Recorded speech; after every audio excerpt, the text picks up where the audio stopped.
as Mike and I sit here and do the head bop. For those of you who are watching us on Facebook Live, you see, it's just one of those songs that just makes you want to sing along. Singles back then were short. Oh, yeah. Classic. They had to fit in them jukeboxes. They couldn't be sitting up there playing, the Iron Butterfly on a jukebox. They got to get the next quarter in. I mean, I get that, but it's still also, even with 45s, you had a little more, depth of time that you could have used on these records. Oh, that's definitely true. 2 minutes is short. Yeah. That's 2 minutes and 13 seconds total. Yeah. So, But then of course, we went from one extreme to the next, because by the time hip hop had its debut, we had 8-minute songs with the extended break beats. Well, so the folks could first get their dance successful going. 12-inch was Donna Summer. So of course. So that ushered in disco musical history and dance for y'all in Black Music Month.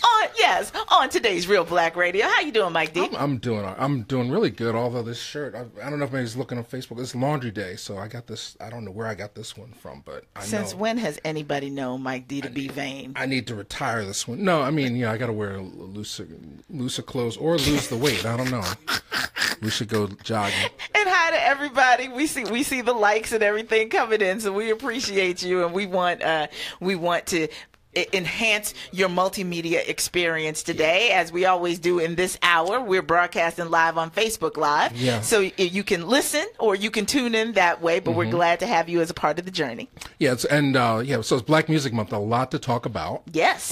Two new movies out that we'll talk about at the end. Okay. That came out today, and then we have a great guest on the second half. Yes. But then I guess you said some word guests were in the audience Tuesday on the night for 30th, and went to the after party. Partying with the cast. Oh, that's how we do. I didn't get the after party. Although I probably wouldn't have made it. It would have destroyed my week if I was partying with these folks. Because I mean, you saw MOTOWN the Musical before, right? And we did, and I hosted a Q&A with some of the cast members from the last touring cast when it came. It was so successful the first time it came here to Philadelphia that they brought it back for this season. So I mean, it's just wonderful that people want to hear the music and see the story. Well, it's such a fun experience. Everybody is like leaving. First off, the show never really ends because they just kind of keep doing the Soul Train dance line, and they sing, and Stevie comes out, and it's just like wow, So there's no way you can experience something like that without just like connecting with memories and stuff like that. Yeah, and the fact that it's authorized, that Berry Gordy was intimately involved in the development of this story. So it's not like expose. It's not it's really the idea of him wanting to make sure people understood the reality of what it took in order to build this brand, build this career on some, huge level, and also the kind of some of the behind the scenes things that he struggled with, and how you manage all those egos. Like first, it's hard enough to keep one band together, let alone a label, where you're trying to make everybody stars. Right. Yeah. Well, yeah. Coincidentally, this week I posted on our YouTube Berry Gordy's autobiography. Right? I don't know how long it's going to stay up. I mean, I didn't record it, but it's out. It's long out of print, but it's him narrating the whole story of MOTOWN. Right. So I was in tune with that, and then I went to see the play. I mean, you can tell when you see the MOTOWN the Musical that it is a Motown production in the sense that there's something in there for everybody. It never stops moving. There's every 3 minutes it's hitting you with a new song. There's stories, there's comedy, there's dancing. Yes. The costumes. I mean, we had good seats. The costumes were incredible. Yeah. In terms of just matching the fabric, and then I don't know who did the costumes on this, but they actually, towards the end, the bookend is MOTOWN 25, right? Whether or not Berry Gordy's going to show up at his own party, at his own thing. Right. So the end, right? He comes out and he's wearing this brown suit, and it's just the way it falls on dude. It's just beautiful. I'm not a clothes. Obviously, you see, I'm not a clothes person, but then they cut to the real MOTOWN 25. Yeah. Berry Gordy's wearing the exact same suit, exact same color brown. But that's what good wardrobe people and makeup people and everything else. That's what they do. They study these things to make it authentic. Right, and I had a chance to see MOTOWN the Musical on Broadway. you know, we're and this is actually extremely solid representation of what I got to see in the play. So, you know, I'm really super duper excited to let people know that it's playing this week, and they should check it out. And they should definitely check it out. We're hoping that we're going to connect with one of the stars of the production, but I joke all the time here on the show that artistic people are not morning people. And so, it might just be that you know, he has his ringer on. Why? You want vibrate. me to sing? I can play Marvin Gaye. We do not want Mike to sing. Ain't nothing like. Come on, do those it for of you me. watching Facebook Live, look at my face. Bellows we do from not the belly. want Mike to sing or dance. You're not my daddy. We love him, Barry, but you're no. not my daddy. That's right. Do it, Mike. Do it. You need to. Do it. You need to let me put out this record. I want to change the world. What's going on, Barry? What's up with my royalties, Barry? Don't kid at me. Her name is Diana. And so, her name is Diane. No, her name is Diana. No, her name is Diane. Says you. That's my impression. yeah, well, Beautiful. clearly Encore. he was very smitten with the story because now he's quoting it. I mean, but that's what we do with all good culture that we see and we like, right? Because there are movies that we talk about all the time that people's black card is not sufficiently punched unless you can quote and identify the quote from certain films. For most people, that includes The Color Purple. That includes The Five Heartbeats. That includes Friday. That includes Coming to America. Like, there are just some sort of seminal films and television shows where you got to know characters, you got to know infamous lines in order to maintain your card status. That's right. Yeah. To be steeped in our culture. Yeah. There'll never be nights like this. Nights like this. I wish some raindrops would fall. Yes. I still got it. Eddie Kane. We need. That reminds me. We should get John. Well, the show would never end if we brought John. John Canada Terrell. But it would never end. It would. Well, maybe we should save some of the Motown conversation in case we get John on later. But I know one thing I did. Well, one thing you were talking about Schoolhouse Rock in the early segment. Yes. I thought it was on Netflix. It was definitely on my Netflix box last week, but I don't see it on there this week. Well, you know, things come and go. So it would be nice if it comes back at some point. But it's worth it to buy it on DVD, so you have it on your collection and you can pull it out anytime you have kids over. You know, and you just need to keep the kids entertained. You know, trust me, and you can keep yourself entertained. I watched them. I was going to give Netflix props for just having it there for people. I mean, they have lots of great kids programming on Netflix. Yes, they but do. Schoolhouse Rock is the truth. And then if it is one of my favorite things in the entire world, ladies and gentlemen. I'm just letting you all know that, and of course, because I'm the one who likes underground music and just underground things, while everybody loved I'm Just a Bill and Conjunction Junction, like that. That most people, they'll name those as their favorites. My favorite was always Suffer Until Suffrage, and I'm so happy that when I got cast in Schoolhouse Rock Live, that was one of my solos. Okay. Well, you're one of the few. Oh, is it the 19th Amendment? Yes. Okay. All right. I didn't know it had actual title. In the red, white, and blue leisure suit. So that's the official Library of Congress title is Suffering Till Suffrage. Okay. Yes. All right. No G. No hate. Suffering. I like that song too. I'm not. That's the only way I know the 19th Amendment. I was the only black chick in the cast, so you know when you got to sing these songs, the stuff that really needed the big, powerful black voice. Came to me. Just came out. Okay. But I also did Mother Necessity. Okay. You know, it was a lot of fun. So if you're doing Schoolhouse Rock history now, I mean, what kind of songs are we going to sing about? If we had to write new songs, if we had to do it in the 21st century, well, there would definitely be, same-sex marriage would have to have a song. Okay, it would have to have some history associated with that. Well, they already have it. I'm Just a Bill. No, I'm sorry. Go ahead. You know what? I think Supreme Court.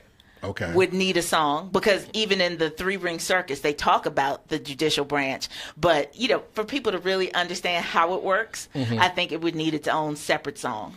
Yeah, I'm trying to zero They in need on to be the one about executive orders, since everybody seems to be writing them these days. One about alternative facts. Okay.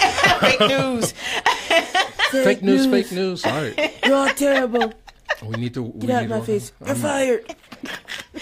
And energy or something else about the environment, absolutely. Yeah, right. Well, there's no such thing as climate change. You can tell today it's like 90 degrees out. It is not 90 like degrees. It's barely going to be 80. Stop exaggerating. It is 90 degrees. What are you talking about? It is not. I sweated walking from Girard to It here, is which only means it's supposed hot. to be a high of 80 or 81 today. See, we can just Stop Google the exaggerating. You're talking to the person let's who see what the loves Weather Channel tropical heat. Shout out to my Oh, cousins. so it's not hot enough. Okay. No, it's not. Samantha and So- Sharisa are coming back from Peru today. They're currently in Costa Rica. Well, my cousins went to go climb Machu Picchu. Bad deal. We're not.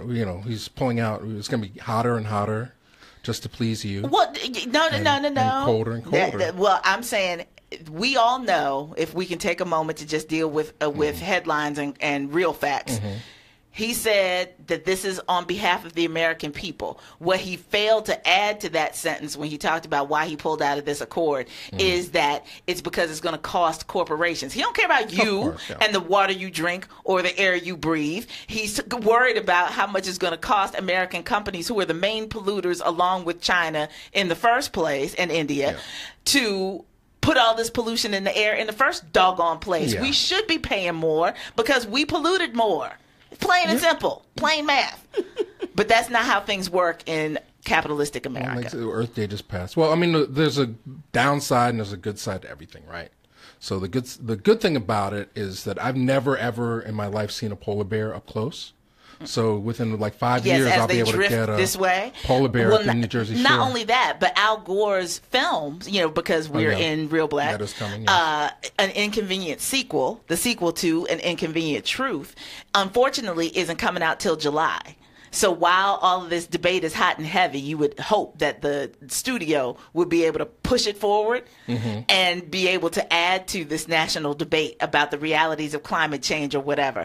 But I guess they're not prepared to move it up a couple months. Yeah, I'm a little surprised that they didn't put it out sooner, because it played at Sundance. It's already finished. But. Yeah. So An Inconvenient sequel, for those of you who really do want to sort of match your culture with what's being talked about in everyday life, that film, and if you haven't seen An Inconvenient Truth, please rent it. Please watch it. That was the first way that Al Gore, in his political career, really kind of asserted himself into the world to talk about the realities of climate change, the realities of how we're polluting our earth, and what we need to do to turn it around. And so now that it's back in the news with this much frequency, it's fitting that the sequel is coming out, but it's not out yet. Coming out towards the end of July, according to an email I got earlier today or late last night. Yeah, or like I was saying, I'm trying to pinpoint the exact time. Like Schoolhouse Rock and all this stuff. I mean, it was definitely, things were designed to promote literacy and education and a certain level of like just functionality within the world. But at a certain point, it just seemed like things change. I feel like it's around that Reagan era. We wanted the Hollywood version. We didn't want to see things the way they were. We had just come through the gas crisis, and all these other things. And so when we got to the me-80s, it was all about prosperity. That's why Miami Vice was so popular, because it was just flashy cars and white suits with no socks and drug culture and all the other things that were happening. It was me. There must be an exact moment, though. So why don't we open up the phones for people who want to help us kind of interpret. We have a call? Okay. That no, I'm just saying, just for people before our guest comes on, to give us some thoughts about when it changed. When did we go from sort of the reality and improving our station and everything to we have arrived and, to hell with the vagaries of life. We want to kind of party and celebrate, and that's when our culture really began to uplift those kinds of principles. 215-634-8065, toll free at 1-866-361-0900. You can mention me on Twitter at WURD_S Renee. You can hit up Mike at Reelblack, REEL BLACK. And we want to remind you that you have through tomorrow at the conclusion of the Park West Town Festival to reach out to us and take advantage of our early bird forward membership promotion. Brand new members, welcome. If you need to renew, you get the discounted rate of just $75 in your support of independent Black media.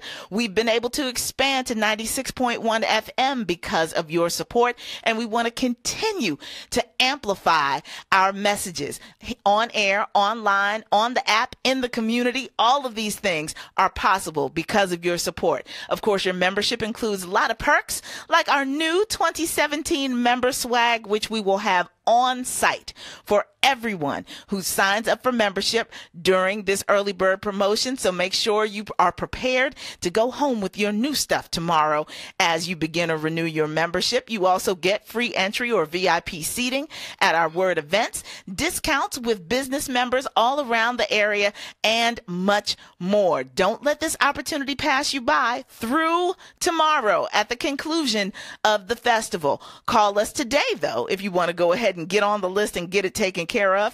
215-425-7875. You can also go to our membership tab on the website at wordradio.com and come see us in person under the Word Wellness Pavilion at the Park West Town Festival tomorrow, noon to 4 p.m. And all of our early bird members will be entered to win a staycation package for a family of 4. Details are forthcoming. We'll be right back with more Real Black Radio after this. The songs, the sound, the story. MOTOWN the Musical. It's more than a Broadway show. It's a celebration of music that transformed America. MOTOWN the Musical. May 30th through June 11th. Purchase your tickets with special Word member discount code WURD. Visit KimmelCenter.org or call 215-893-1999.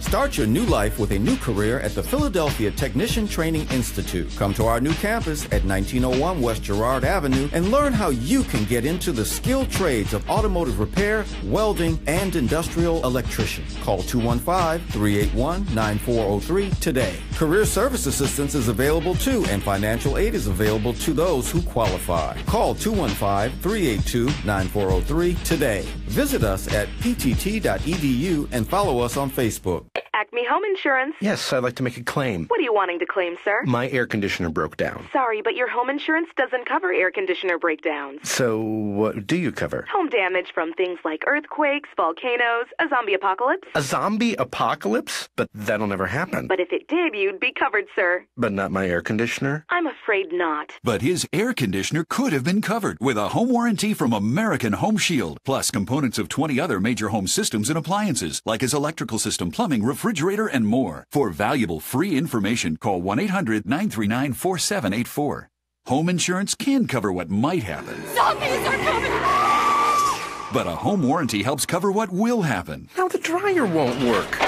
Life happens. Have a plan. Get a home warranty from American Home Shield. For valuable free information, call 1-800-939-4784. That's 1-800-939-4784. 1-800-939-4784. It's that time of the year again. Mosquitoes? No, not that. Oh, it's time to break out my dungarees from 1995. No, and you should throw those away. Oh, I've got it. Time to clean out my collection of right-footed sneakers. Not quite what I was looking for, and honestly, I'm not certain of what that means. It's time for the official kickoff of Word Radio's 2017 membership campaign. And with our expansion to the FM dial, this year is extra special. To celebrate, Word Radio is offering a special early bird rate of just $75 for those who start or renew their membership between now and June 3rd. Your 4-Word membership helps to make Word Radio truly independent Black media. Plus, your 4-Word membership gets you discounts at local businesses, preferred and discounted seating at select Word events, and of course, our 2017 member swag, which includes our newly redesigned navy blue t-shirt, coffee tumbler, and sling-style backpack. Take special advantage of our early bird rate to be entered to win a staycation package for a family of 4. Start or renew your membership today. Call 215-425-7875 or visit wordradio.com. To the Mojo on Word Radio 96.1 FM at 900 AM. Embrace and explore your black magic.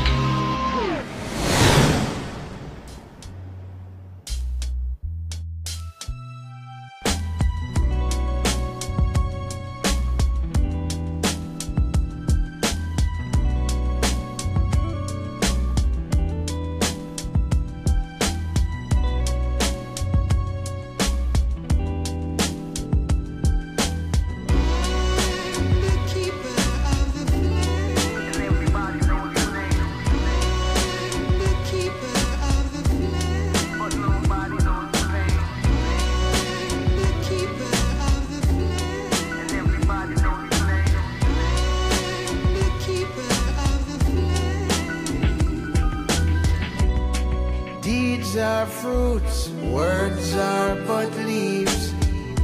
It's better to do well than to say well indeed. So if you come from the rock, please don't run from the rock. Keep your conscience clean and put the weight on your back. A foolish builder leaves out the cornerstone, but every dog feels like a lion in his home. My destiny, it's in my own hands, 'cause the child is the father of the man. So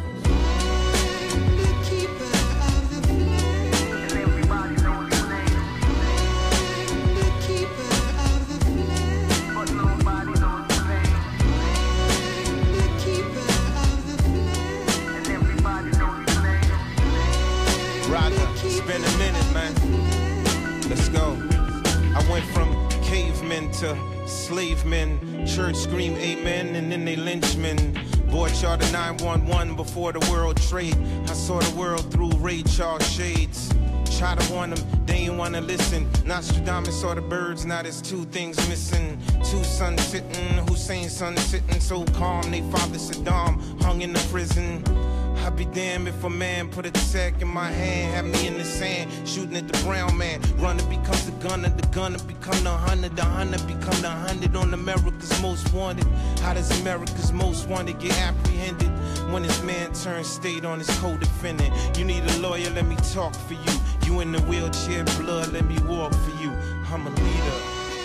From the double disc set Revelation Part 2, The Fruit of Life, we bring you two island men in the form of Stephen Marley from Jamaica, along with Wyclef Jean, of course, from Haiti. And the song is called Father of the Man. And, of course, you know I pulled that one out because we have an island man joining us now. Yes, yes. That was exquisite. Well, I'm glad you enjoyed that. I did. I mean, it's, you know, I put that, I'll blend that with the little yachty.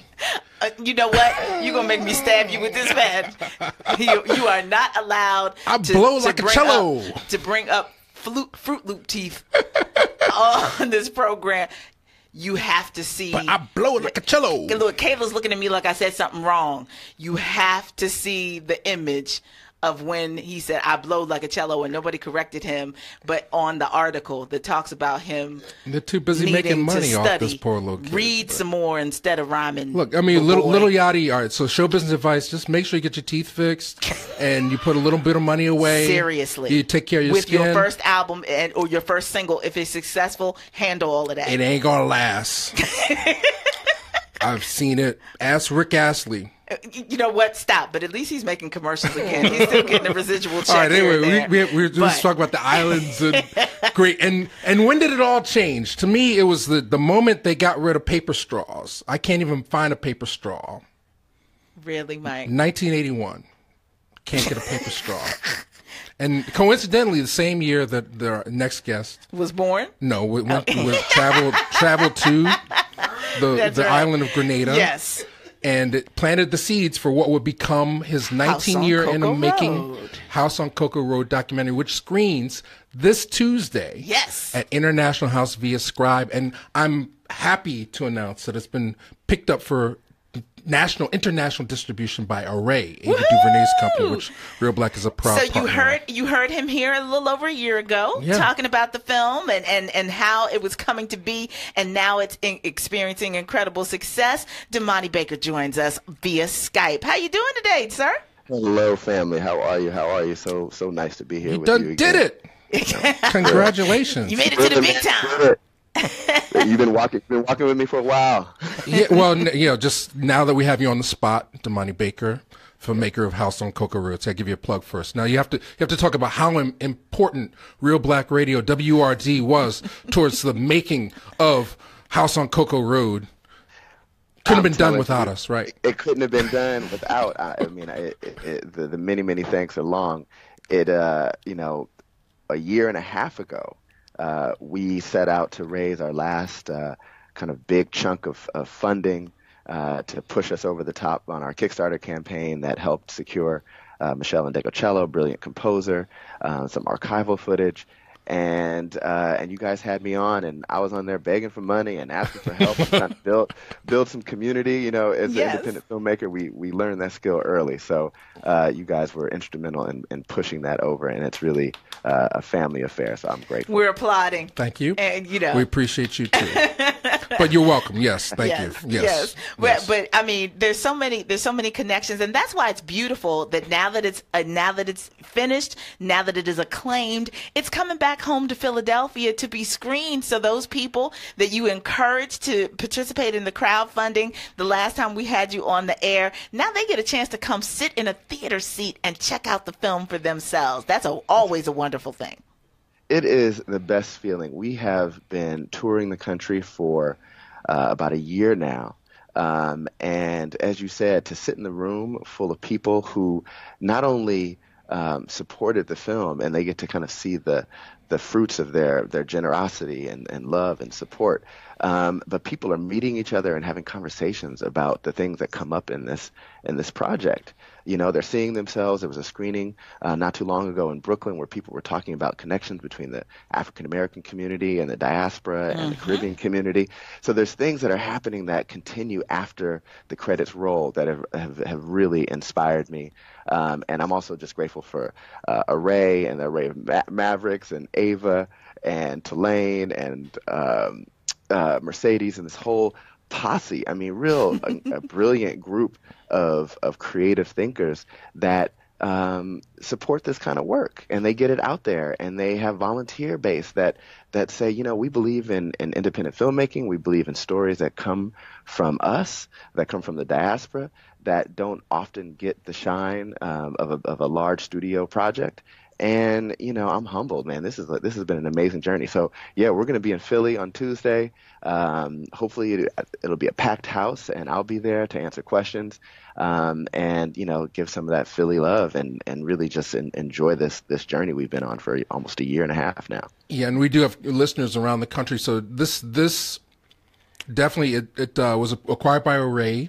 And this is not necessarily an official Array screening. It was already booked through Scribe prior to. But it'll be rolling out around the country in the theatrical space. Yes. Throughout the month of June and a little bit beyond, and then it'll make its premiere on Netflix. So everybody will have access to it. But this is a great story. I mean, I didn't even know all this stuff. For those people who missed the first time that we got a chance to talk to you during all of the development of this, please summarize the premise of the film so people know what they're looking for and why. Sure. Well, this film, 15, 16, 17 years in the making, is about my mother. It's about my family. It's a film, I think, about the dreams of incredible women leaders in my life, from my great-grandmother to my mother to my aunties. And, simply put, it's my mother's story. She packed up my sister and I from Oakland, California, where I was born and raised, to take part in this new socialist government experiment revolution that was happening in the Caribbean on the island of Grenada in the 1980s. So Grenada, a country of 110,000 people, 12 by 27 miles north and south. And they overthrew a dictator and took their their country into their own hands. And so if you could imagine, I mean, we would love to imagine this particularly right now, a country shaking my tambourine.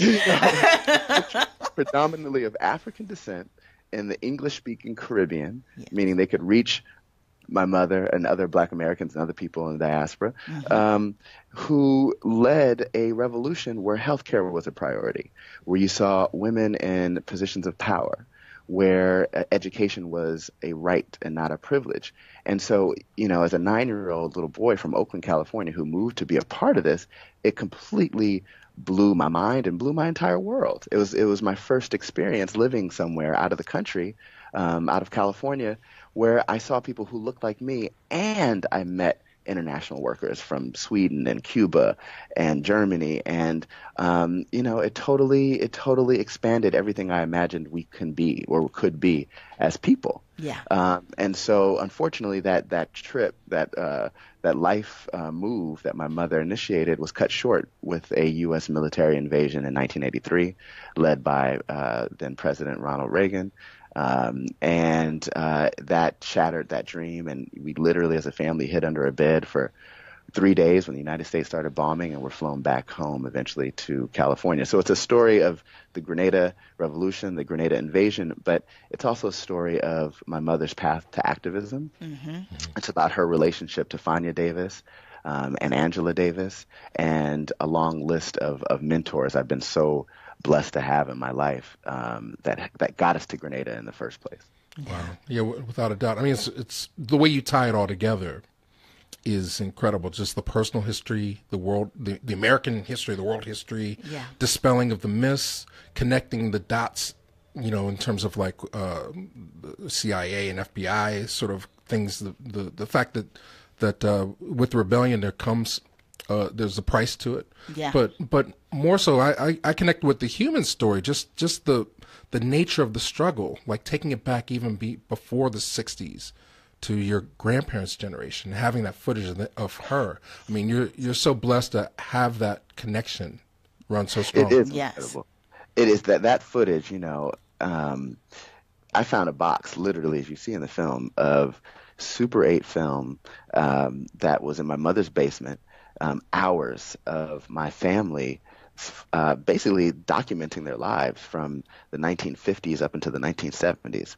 And so that's a film in itself. Yes. And the fact that someone in my family had the vision to pick up the camera and treat what was happening on the other side of the lens with just as much value as their own lives. I mean, it's kind of amazing when you think about archival footage and owning a camera, because that wasn't something that families, you know, that was pervasive among our families during that period in history. The fact that they owned a camera and that they had it available to document your family's journey is just, you know, invaluable.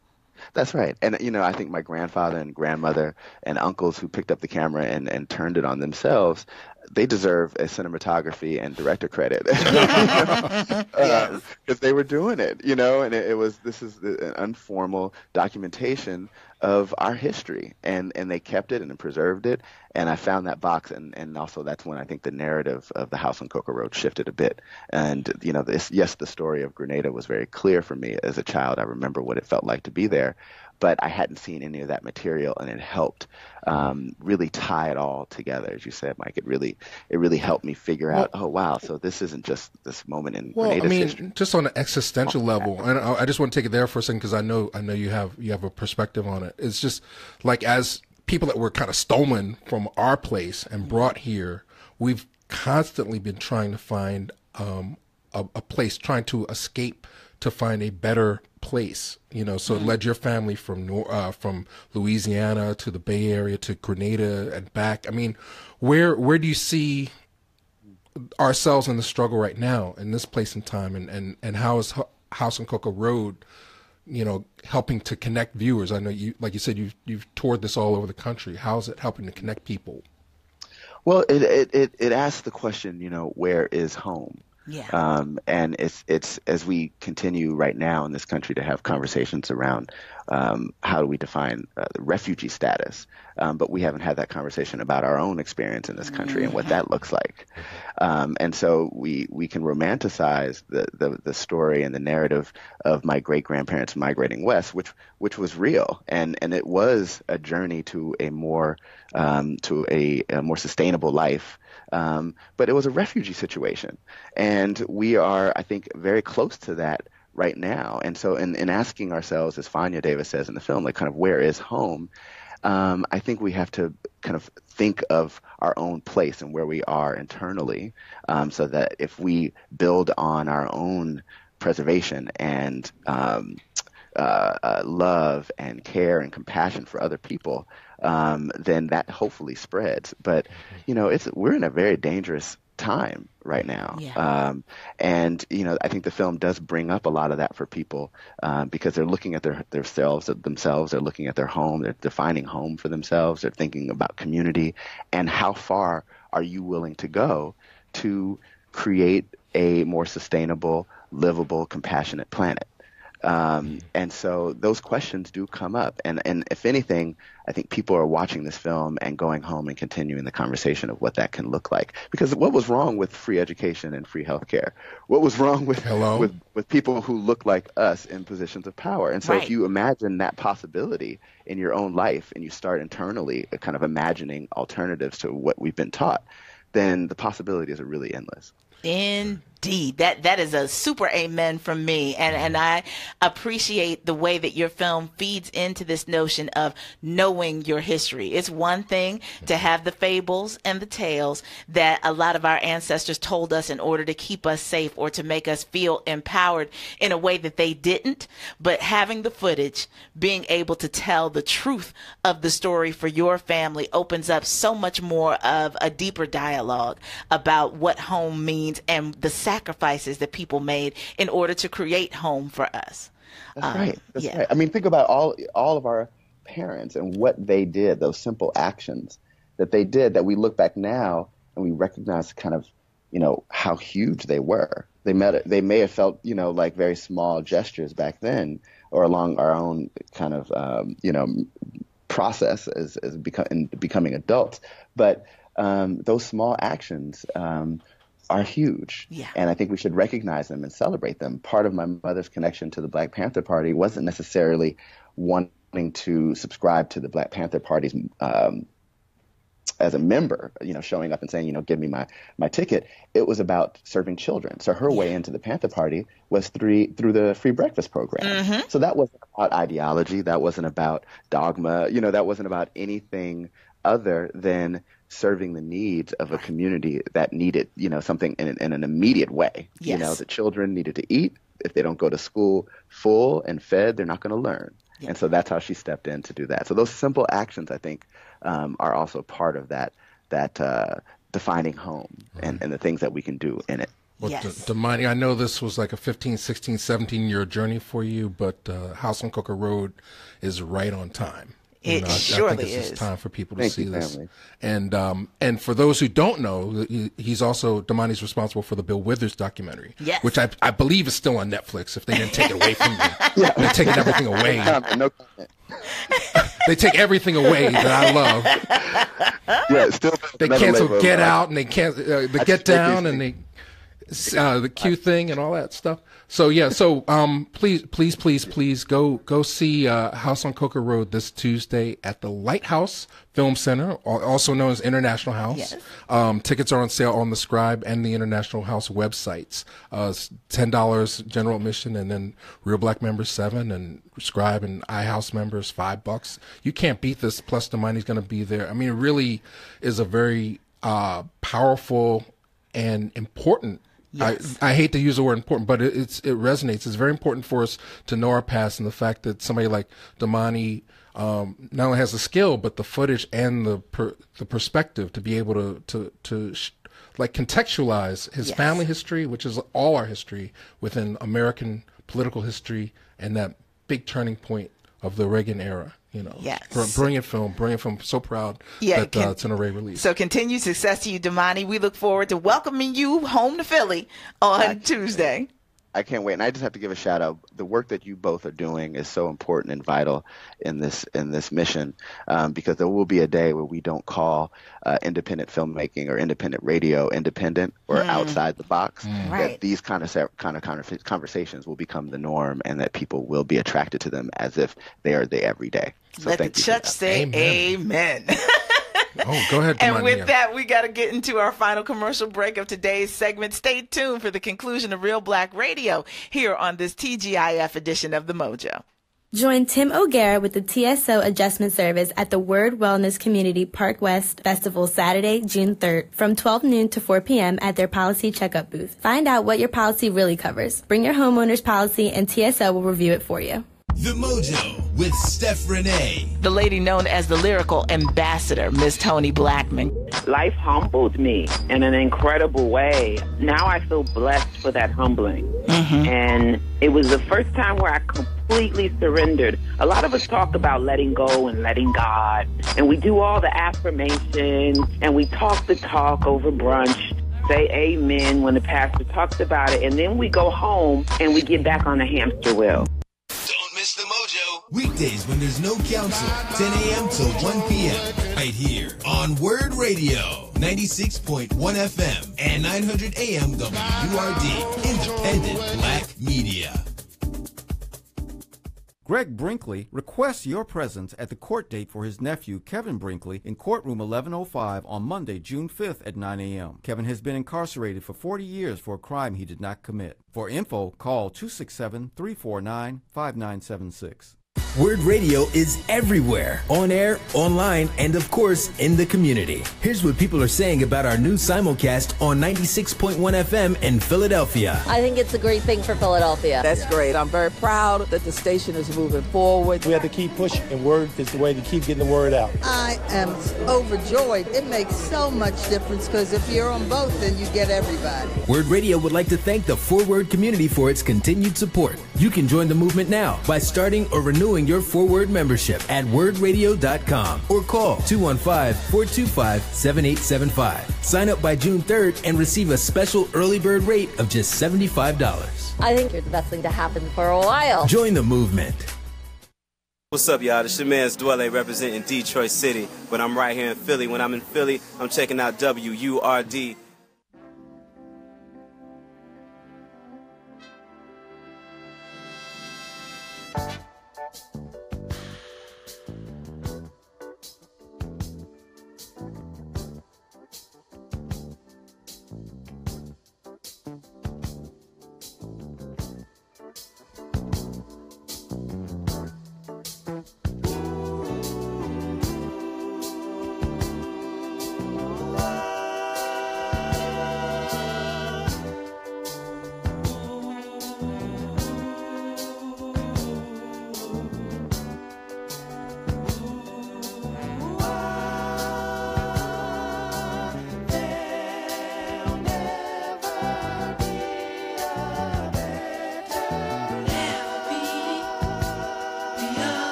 time, you and I. Show me what you do for me. You and then will I don't try to hide your nature. No other girl could ever reach you.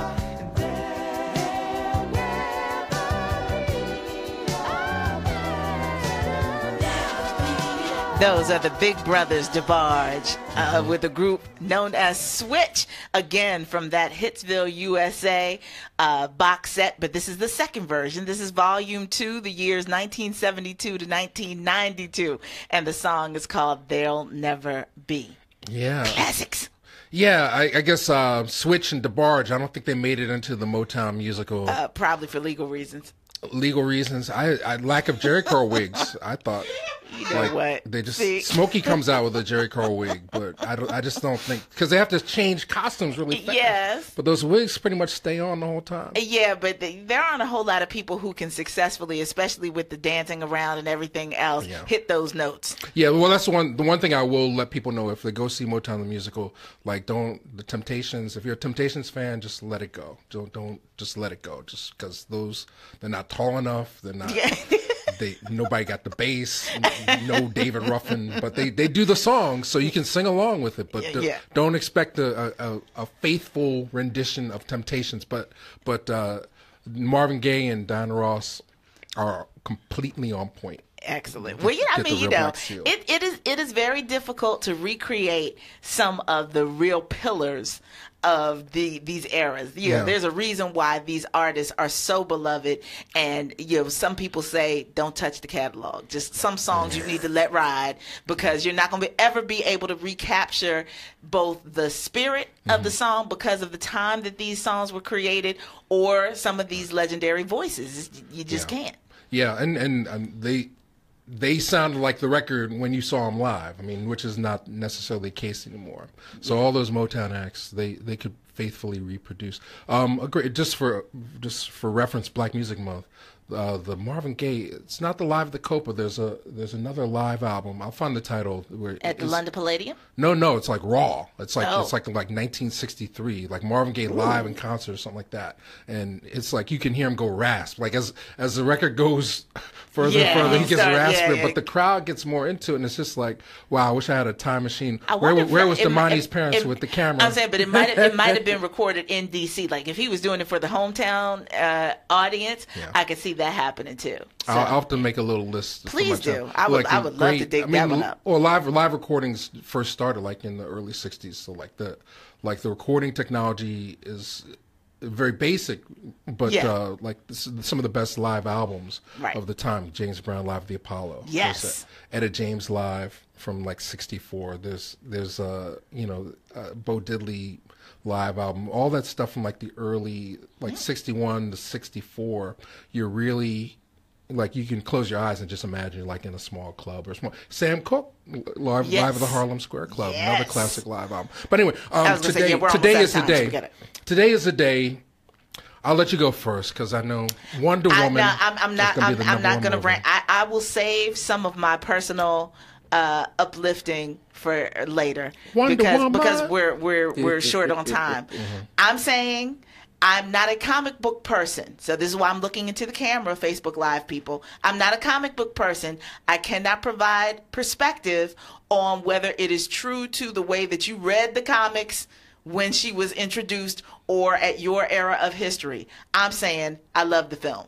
There was one scene where the CGI got mad cheesy, and I said, why? Like they paid so much attention to detail in other places. There was one fight scene where I was like, this really looks like they just drew it. And you saw it in 3D? No, I didn't see it in 3D. Okay. It was at the IMAX out of King of Prussia, but it wasn't in 3D. Yeah, it was regular. So, all right, so and she's got the belt or something. Is that her weapon or a halo? Or I don't know Wonder Woman that well. So. Oh man, I don't care. She has bracelets that are deflecting, and they serve another purpose in the film. But I want people to see it. Okay. She has the lasso of truth. Okay. And she has mad archery and kick-buttedness skills. That's all I'm saying. She is well trained. Kick-buttedness. Yes, kick-buttedness is the nicest way I could put it.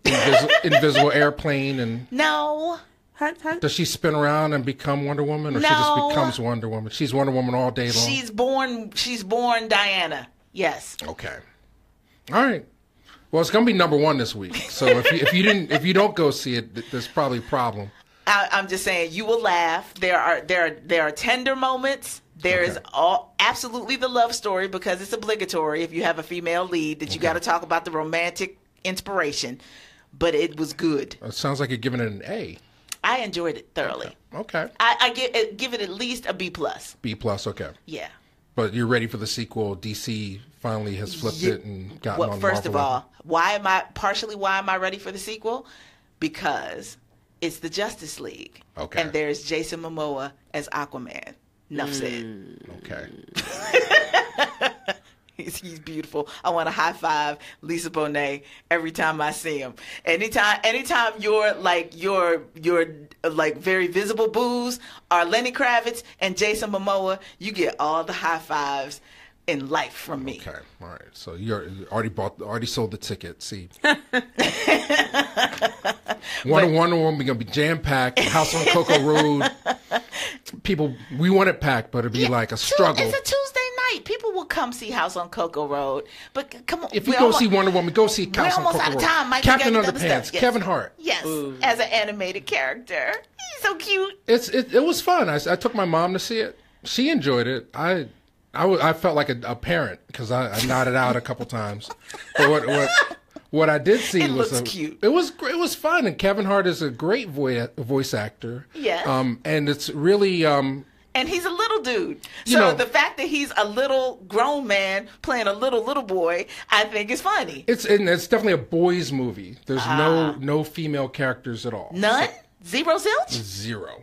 It's really about their friendship. They have they have a little treehouse and they draw comic books, and one of their characters is Captain Underpants, and but their principal, he's a bully. He's just mean, and somehow he gets brainwashed, and he believes he's Captain Underpants. He starts saving the world. So the message is just like, be creative, have fun, and I think the way they animated the screenplay is very creative. Just they bounce from different styles of animation. At one point, they have a sock puppet segment. I mean, it's just a lot of fun, a lot of visuals. It sounds like something I would like. I think I would go to a matinee just so I could giggle at it. Yeah, and Kevin Hart has a little Captain Underpants song he sings, and then they do Hallelujah. It's just, I mean, it never like stops. Just automatically, I'm like that. It never stops moving. So, okay. Zootopia is still my favorite, but I put Captain Underpants in that sort of Minions level, maybe like Despicable Me 2 level. Okay. Where, it's captivating. See, for me, Zootopia is definitely high up there, but I also have special place in my heart for Flushed Away. Okay. And all of the Wallace and Gromit films. Yeah. Oh, well, forget about that. Yeah, that's a whole nother level. Yeah. Wallace and Gromit. But yeah, and I guess you like Shaun the Sheep too. Yeah. The same kind of ardent. Yes. Y'all don't like sing? Yeah. Well, Gunther Pig is my spirit animal. And if you haven't seen Sing, I'm not gonna give it away. Just know that if you see the film, I am Gunther Pig when I am home by myself. John. Sing was a good one. I'll give it up first. And Hallelujah, they did Hallelujah and Sing. I don't know what it is about that Leonard Cohen song, Cohen Estate or whatever. But so there's two things to go see in theaters, and then again, House on Coco Road on Tuesday, and then next Friday we'll talk about it more next week. Reelblack is hosting an event at the United Bank building. Lena Horne would be 100 in June. So we're digging out of the archive Lena Horne, Lady in Her Music. Yeah.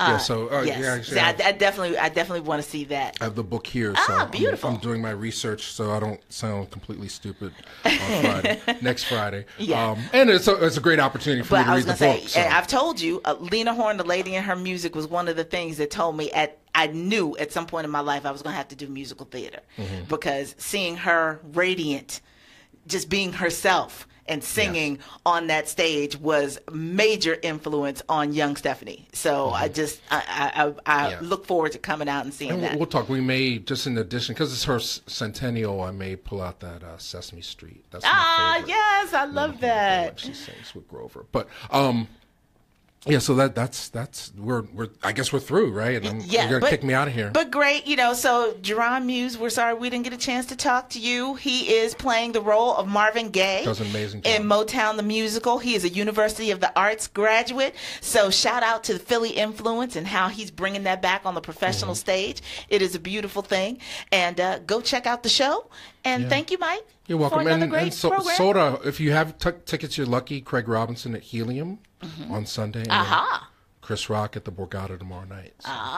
Lots going on. So are you coming out to the festival at any point tomorrow? Oh yeah, tomorrow. Yeah, I'll definitely be at the Health and Wellness Fair, and I'll get my membership. And you better have the shirts in my size, $75. What a bargain! What a bargain! Yes, we got all sizes. We got all the sizes. Okay, just make sure because this ain't working today. And He's being self-conscious. Can you believe it? Well, it's laundry day. I didn't mean to come out here looking like this. I'm going to get stopped in the street and be like, yeah, you're right, Mike. You need to get rid of that shirt. But anyway, I'll have a new shirt tomorrow because I have a word shirt. Yes. In 2XL, and then I'll also before I head out to Jersey to Atlantic City to see Mr. Rock. Okay. I will stop past the health and wellness fair. Excellent. Well, we look forward to greeting you there and celebrating our expansion to the FM dial, and we hope that you will join us as well. We'll talk more about that and give you some more great news you can use and talk about some economics in particular going on in our community with one of our friends with Policy Link examining the National Urban League's State of Black America report. That in our noon hour as we continue on today's TGIF edition of The Mojo. Bye to you folks on Facebook Live. Are you age 60 or